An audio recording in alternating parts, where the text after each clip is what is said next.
आणि सध्या एकनाथ खडसेंची पत्रकार परिषद सुरू आहे. आपण थेट जाऊया. काय करायचं आहे ते त्या तरीक्याने मांडू.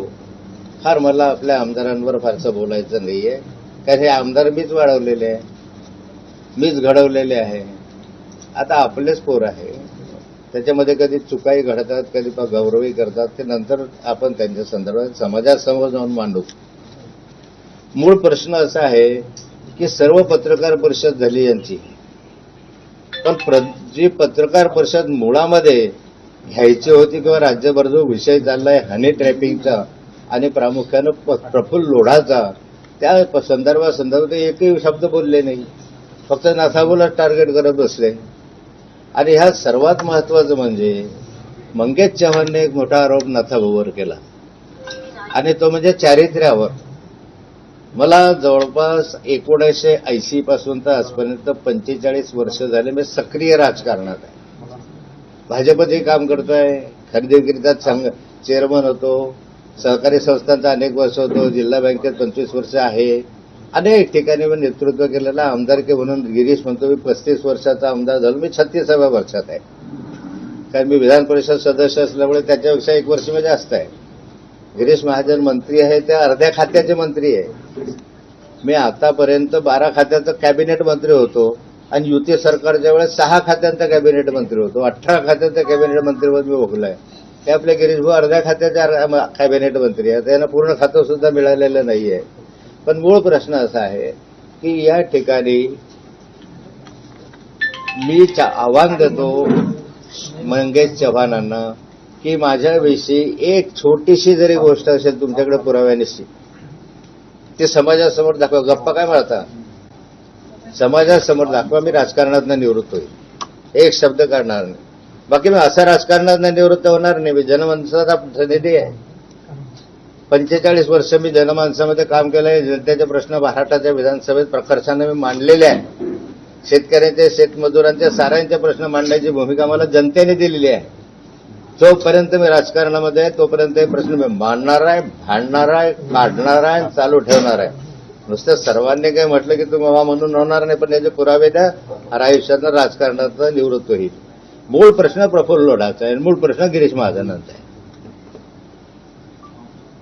गिरीश महाजनांचं नाव वारंवार का महिलांच्या संदर्भामध्ये येतं, हा माझ्यासमोर असलेला मूळ प्रश्न आहे. गिरीश महाजन माझंच काम आहे, कार्यकर्त्यामध्ये गिरीश महाजनांचं नाव घेतं, मी घेतच नाही बाबा.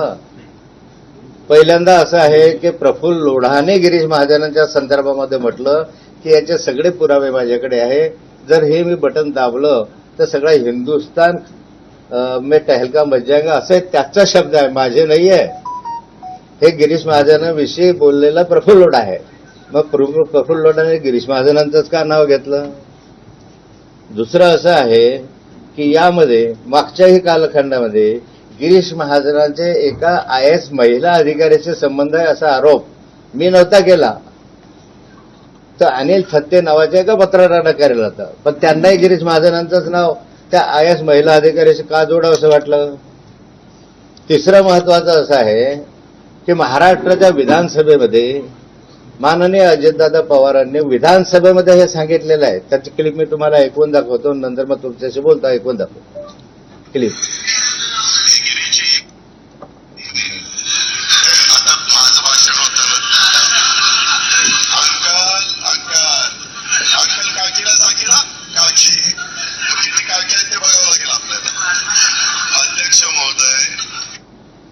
आता हा अजितदादांचा महाराष्ट्राच्या विधानसभेमधला काय म्हणतात भाष्य आहे. त्यांनी गिरीश महाजन ज्यावेळेस त्यांना मधून मधून बोलत होते त्यावेळेस अजितदादांनी याच्यामध्ये म्हटलेलं आहे, काका बसा गुपचूप, नाही तर मला काकीला सांगावं लागेल तुमच्या मागे किती काकी आहेत. मग किती काकी आहे ते गिरीश अजित पवारांनी का म्हटलं असं? गिरीश भाऊंच्या काकीशिवाय आणखी किती काकी आहे हे तर मी म्हटलं नव्हतं, अजितदादांनी म्हटलं. काल अजितदादा म्हणाले की पुरावा द्या. आता पुरावा द्यायचे दादा गरज काय, तुम्ही स्वतःच बोललेले नाही, तेवढे पुरावे तुम्ही शोधायचे.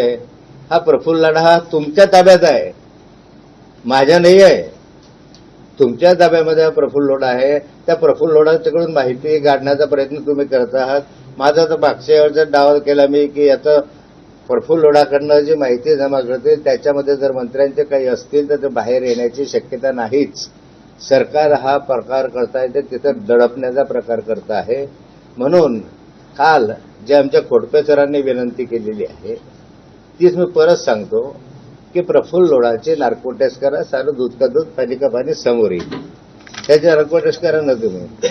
मग या संदर्भामध्ये मूळ विषय घेऊन प्रफुल्ल लोढांचा विषय सोडून हनी ट्रॅपच्या संदर्भामधलं सोडून नाशिकचा हनी ट्रॅप आहे, ठाण्याचा हनी ट्रॅप आहे, या संदर्भात आपल्या अंधेरीचा हनी ट्रॅप आहे, पुण्याचा हनी ट्रॅप आहे.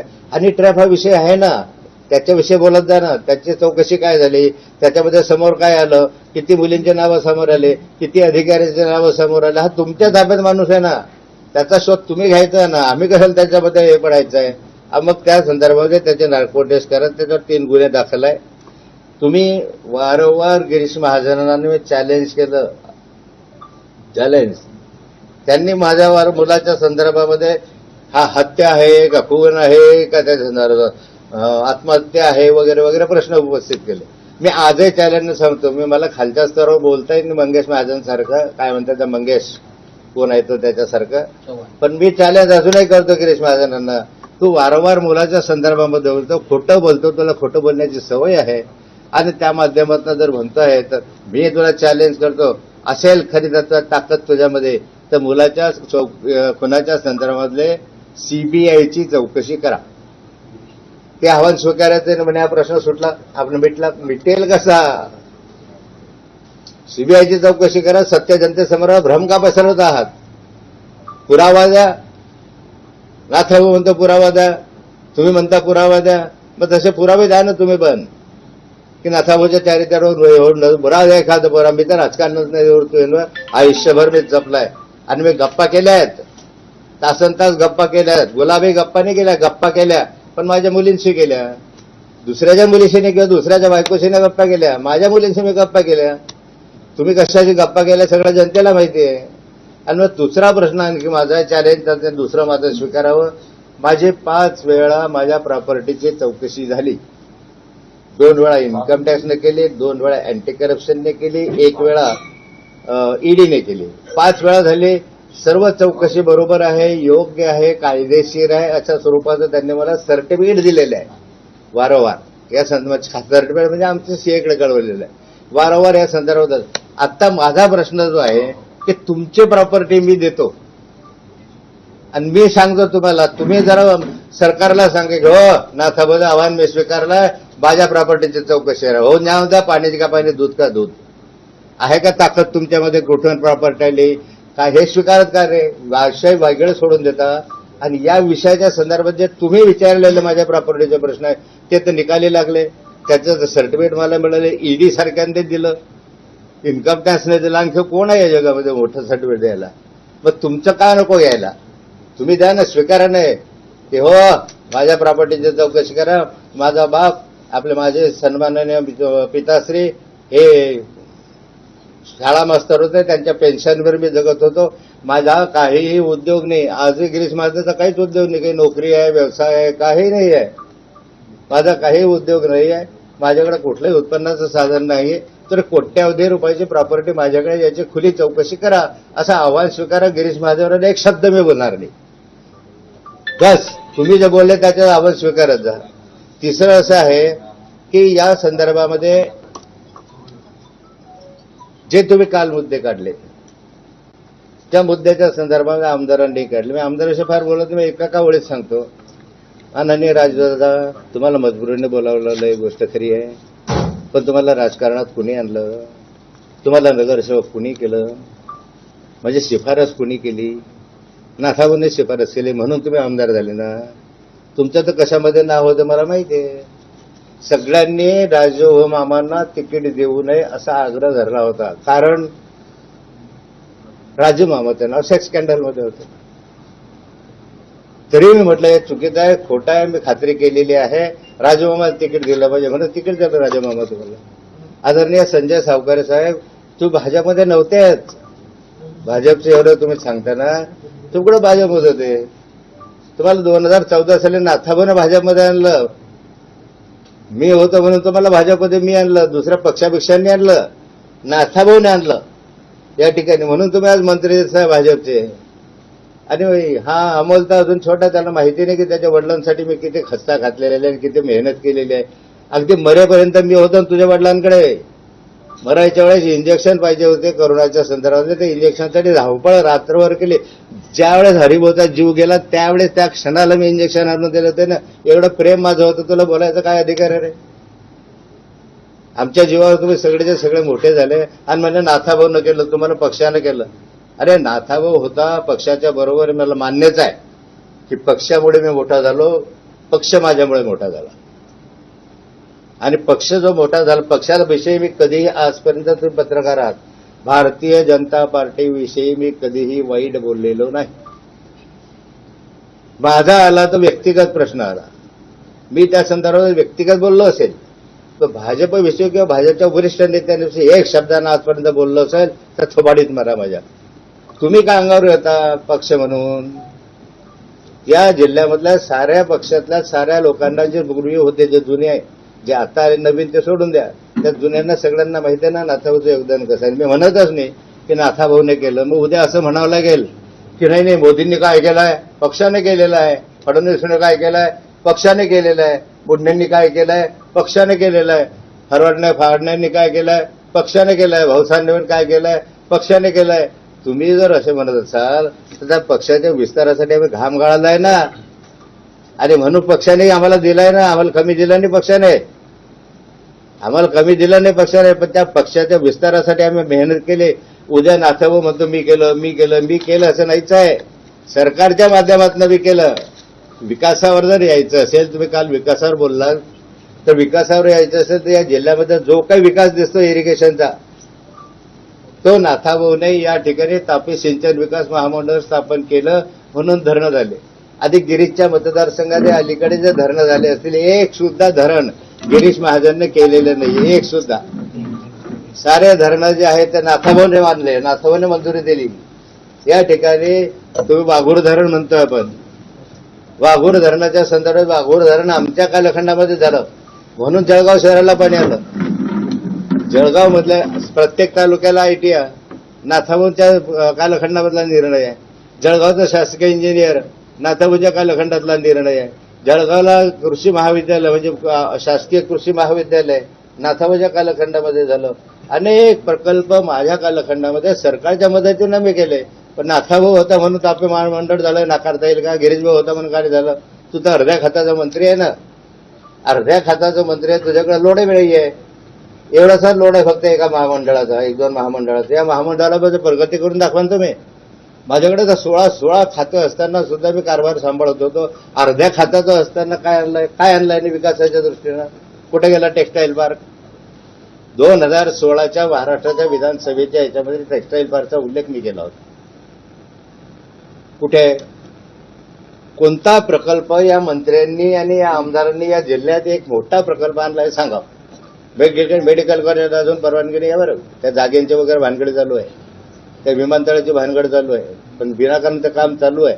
मी त्याच्यावर जात नाही, झालं पाहिजे अशी माझी इच्छा आहे. पण मला सांगा की एवढे मंत्री एकत्र येतात, एक प्रकल्प सांगे. हो नाथाभाऊ, तू काय सांगतो की वाघोरचं धरण बांधलं, अंजनीचं धरण बांधलं, गुडचं धरण बांधलं, 40 गावचे सगळे धरणं बांधले, सगळे धरणं त्या कालखंडात मंजुरी दिली. आम्ही हे केलंय, एक धरणाची मंजुरी दिली आणि या धरणाचं काम पूर्ण करून दाखवलं असं म्हणून दाखवा बरं. अर्ध्या खात्याचे मंत्री आहे ना तुम्ही, तुमचा तर पूर्ण अधिकार आहे. विकासावर काय बोलू शकता तुम्ही? नाथाभाऊ समोर विकास? अरे अघा महाराष्ट्राचा विकास नजरेसमोर ठेवला आम्ही. एखाद्या 40 गावाचा किंवा एखाद्या सुरवाडीचा किंवा एखाद्या जामनेरचा मतदारसंघाचा नाही गेला. माझ्या दृष्टीने अख्खा महाराष्ट्र होता आणि महाराष्ट्राच्या विकासाच्या दृष्टीने मी कधीमध्ये हे करणार नाही. माझा आवाज दडपण्याचा प्रयत्न करू नका. मी कधी कुणासमोर झुकलेलो नाहीये, झुकणार पण नाहीये आणि मी शेवटापर्यंत जाणारा माणूस आहे. तुम्ही थांबा, विषय शेवटापर्यंत नेणारा मी माणूस आहे. पशु महाविद्यालय तर काय झालं? मंजूर पशु महाविद्यालय. इथे शासकीय अॅनिमल हजबंडरीचं पशु महाविद्यालय मंजूर आहे. का नाही होत आहे? वरणगावचं पोलीस प्रशिक्षण केंद्र गोपीनाथ मुंडेंच्या कालखंडात मंजूर होतं. आतापर्यंत ते आता एसआरपीचं केलं ते झालं नाही अजून. 30-30 वर्ष प्रकल्प पूर्ण होत नाही. 25-25 तुम्ही काय करता मंत्री आमदार या ठिकाणी? त्याच्यासाठी काय एकत्र येत नाही? जळगाव जिल्ह्यामध्ये केळीचं नुकसान झालं त्याच्यासाठी काय एकत्र झाले नाही? या धरणांसाठी पूर्ण पैसा मिळावा म्हणून काय एकत्र झाले नाही? एकत्र कर्जमाफी करावी सारखं शेतकऱ्यांचं का नाही झालं तुम्ही एकत्र? बोंबला नाही, एकटा नाथाभाऊ बोंबलत राहतो विधानसभेमध्ये. शेतकऱ्यांचे प्रश्न फक्त आपल्या जिल्ह्यातल्या माध्यमातून नाथाभाऊंनी मांडले, संपूर्ण महाराष्ट्राचे कर्जमाफीच्या वगैरे. तुमचा आवाज का दडपला गेला त्या ठिकाणी? का बोलले नाही शेतकऱ्यांच्या विषयी, शेतमजुरांच्या विषयी? रेमंड कामगार हृदयानं काढून टाकले, ते एका लेवा समाजाचे होते म्हणून काढले ना तुम्ही? सामाजिक दृष्टिकोन मी कधीही ठेवला नाही, मी कधीही समाजावर बोललो नाही. पण एका समाजाच्या नेत्याला टार्गेट करण्याचं काम तुम्ही करता, ते यासाठी की हा समाजाचा नेता गेल्यानंतर यांना सगळ्याच्या ठिकाणी रान मोकाट होईल, मग काहीतरी बेछूट आरोप करायचे. म्हणून या ठिकाणी कथा मी धर्म जात पंथ हे कधी आयुष्यात मानलं नाही. माझ्यासमोर विकास हे ध्येय राहिलेलं आहे आणि नेहमी विकासाच्या दृष्टीने मी भांडलेलो आहे. हे काम माझं पुढेही मी चालू ठेवणार आहे. अशाच ठिकाणी मला फार बोलायचं नाही यावेळेस, पण मी एवढंच सांगणार आहे या ठिकाणी की गिरीश भाऊंनी माझे चॅलेंज स्वीकारावे. जा स्वतःच्या प्रॉपर्टीची चौकशी करायचं चॅलेंज स्वीकारा. जा मुलाच्या ह्याच्यातली सीबीआय चौकशी करण्याचं चॅलेंज स्वीकारा. जा त्या ठिकाणी प्रफुल्ल लोढाचे नार्को टेस्ट करायचं चॅलेंज स्वीकारा, जे आमच्या काय म्हणतात खोडपे सरांनी काल मागितली. तसे स्वीकारायला चॅलेंज. का मागे पडताय, का पळ काढताय? त्यावेळेस आमदारांना जमा करून आमदारांनी एकत्रित मागणी करणं. हो नाथाभाऊ काय बडबड करताय? खरा गिरीश महाजनच्या प्रॉपर्टीची चौकशी आमची सर्वांची मागणी आहे. तुमच्यात हिंमत करा. नाथाभाऊची वारंवार खोटं बोलून जनतेला दिशाभूल करायचे, भ्रमनिराश करायचा, हे आम्हाला मान्य होणार नाही. मी शेवटापर्यंत जाईल, तुम्ही मला वेळ द्या. तुम्ही एक वेळ कॉमेंट वाचा, हे काय बोलता याच्या कॉमेंट वाचून दाखवा तुम्हाला. इतक्या घाणेरडा कॉमेंट्स आहेत त्याच्या संदर्भातल्या की तुम्हाला वाचून दाखवणं सुद्धा अवघड. त्यांनी नुसत्या त्यांच्या बोलण्यावरच्या कॉमेंट्स फक्त वाचाव्या, फक्त कॉमेंट्स वाचा. माझं बोलणं काहीच नाही आहे. त्यांच्या बोलण्यावरच्या ज्या कॉमेंट्स आलेल्या आहे त्या कॉमेंट्स, ह्या कॉमेंट्स आहेत, तुमचाच देतो. ह्या कॉमेंट्स एवढ्या मोठ्या प्रमाणावर कॉमेंट्स आहेत, मी तुम्हाला देतो. त्याच्यामध्ये महाजन म्हणाले त्याच्या मुलाची खून की आत्महत्या, एकनाथ खडसेंचा थेट चॅलेंज आहेत. काय म्हणाले? कॉमेंट बघ.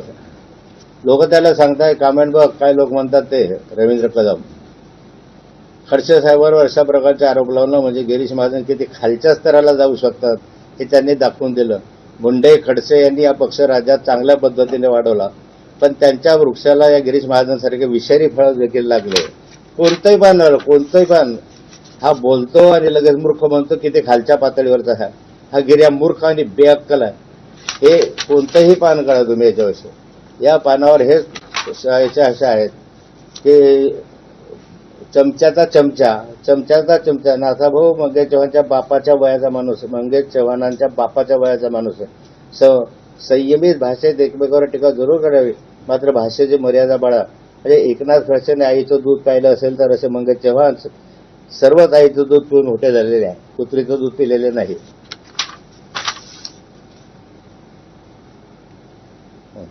एका वाघासमोर लांडग्यांची फौज जमावी लागते. बाप तर बापच असतो. बाकीचे अनेक आहे. आणि फेक अकाउंटचे तुम्हाला दाखवतो. हे फेक अकाउंट आहे, जे कलर पक्षाच्यामध्ये फेक अकाउंट आमच्याकडे मी काढलं. हे फेक अकाउंट. आता याच्यात आहे माझ्या विषयाच्या टीका आहे त्याच्यात की तुम्हाला आता जनतेपेक्षा स्वतःचं वर्चस्व जास्त महत्वाचं वाटतं. कोण म्हणतंय? Angel queen beneath. Angel queen beneath एक मुलगी म्हणते. दुसरं, स्वतःच्या अपयशाच्या खापर कायम दुसऱ्यावर फोडू नका. कोण म्हणताय? टेरेसा फ्लोरेस मुलगी म्हणते. संदीप देशमुख. महाजन हा चमडी चोर आहे.